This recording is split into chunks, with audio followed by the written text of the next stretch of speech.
Hello and welcome to your in-depth weekly horoscope for week commencing the 4th of July for the Sun or the Ascendant. I'm going to give you a broad overview of what to expect. Please stay with me. I will then give you the main pointers for each of the zodiac signs from Aries through to Pisces. Now the Sun starts this week in the sign of Cancer but is joined on Tuesday by the quick wits of Mercury. So if we want to be talking more about where we live, how we live there, or whom with, or catching up with news with family members or those people in our extended clan, then Mercury's transition through this sign is certain to help that. But also on Tuesday, Mars, the planet of passion, moves out of the sign that it governs, where it's been for the last 6 weeks. Aries, brilliant for initiating things and getting a bit more active and on the front foot. For the next 6 weeks, Mars is in Taurus, which is obviously an earth sign. So that's very much more to do with tangibility. So the ideas need to be converted into something more long-lasting. But if we do want to grapple with those financial challenges that are presenting themselves with energy increases and foodstuffs going up, the cost of fuel also for our vehicles, then Mars is going to give us a lot of spark of determination to do so. But Mars in Taurus is also very sensual, and of course Mars is the planet of action. So if you're wanting to bring a little bit more raunch to your love life, Mars can certainly help. But Taurus also governs food, and Mars is about impulse. So we could find ourselves, wanting to enjoy the good things in life. And if we can get together with loved ones, with the Sun and Mercury in the 4th house of the overall zodiac, then that's going to be a timely thing to do. But in the second half of this week, the Sun's going to be forging an electric angle to Uranus, the planet of innovation, also in the sign of Taurus.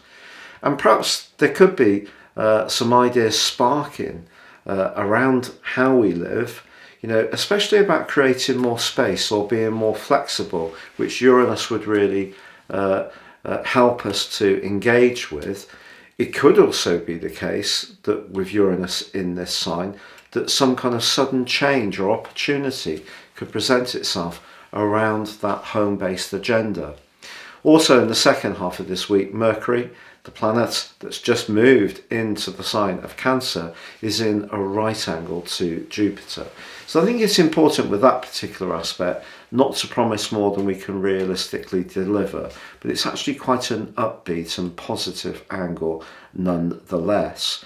Now, at the heart of this week, we do have a quarter moon in the sign of Libra, which is about relating. The Sun, of course, in Cancer, the sign of feeling.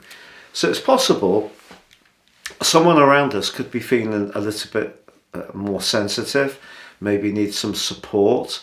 It could be that two people we get on really well with are not finding it quite so easy to coexist, and we may find ourselves being the in-between person trying to bring them together in some kind of helpful way. But just generally, somebody that's close to us could seem a little bit out of sorts. And sometimes relating can be a bit more of a subjective process when this particular quarter moon occurs. So we need to make sure that we're not getting too bogged down in that Cancerian energy, particularly with Mercury there, because Mercury likes the precision of the sign of Gemini, which it governs, and obviously the speed of thought. And also in its rulership of Virgo, it's very much about discrimination and being very meticulous about things. So in the sign of Cancer, the emotion of Cancer can diminuate some of the clarity that Mercury has. So I think that this quarter moon does suggest that some relationships may need to be worked at somewhat. But in general, Mars moving into the second house can give us a real desire to enjoy good food, good wine, good company. It could be with those that we really care for, and getting together in some kind of home-based gathering could be on the agenda for many people this week.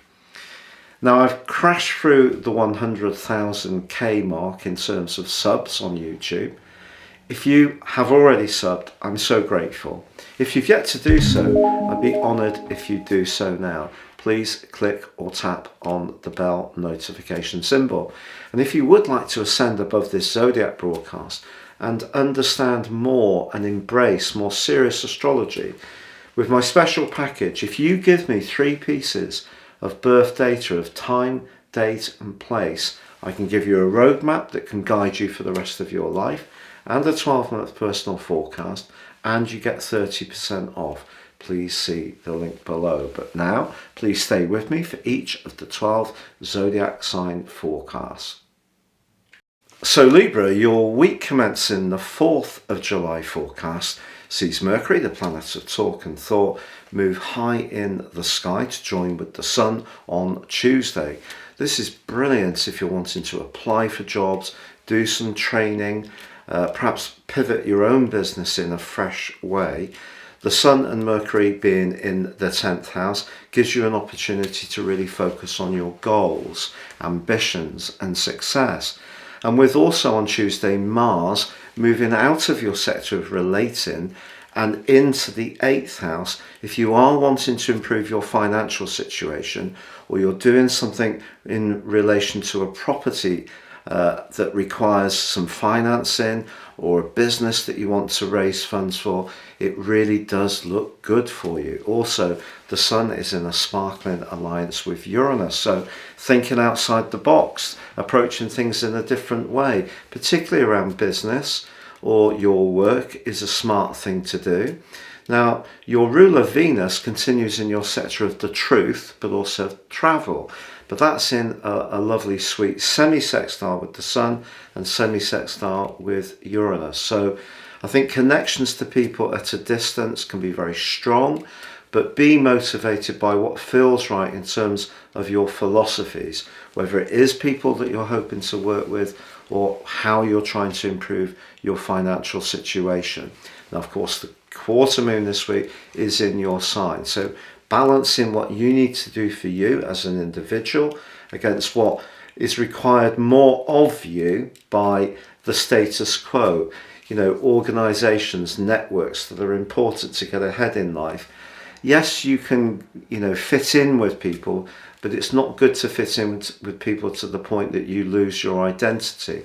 So that quarter moon's just testing you out a little bit and how you're going to achieve those goals. Are you going to play by the rule book and get all the way to the boardroom, but actually feel that you're doing something that's soulless and too corporate? Or are you going to do something that's more entrepreneurial and helps you to really express your more individual talents?